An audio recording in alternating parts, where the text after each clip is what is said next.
زينة ما شاء الله، شعوري زينة ما شاء الله. والله الأجواء عجبتنا زينة ما شاء الله، الله يبارك. ويحيى الشعب الجزائري ويحيى الشعب الصحراوي ويحيى دولة صحراوية ودولة جزائرية.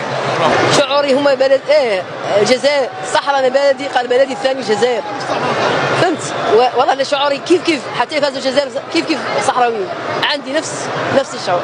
الحمد لله كانوا داخلين التاريخ، ما عمرهم نحن خاوة، سواء لعبنا وسواء ما لعبنا كيف الجزائر الصحراء كيف شعب واحد الحمد لله. وعاش الجمهورية الجزائرية وعاش الجمهورية العربية الصحراوية الديمقراطية إن شاء الله. ونتمناو نلعبوا في ملعب بلادنا في استغلال الصحراء إن شاء الله. احنا اليوم متواجدين في ملعب نيلسون مانديلا في الجزائر العاصمة، ونحن عندنا اليوم عيد استغلالنا تاع الصحراء، وشرفنا كبير اللي نلعبوا اليوم على وليد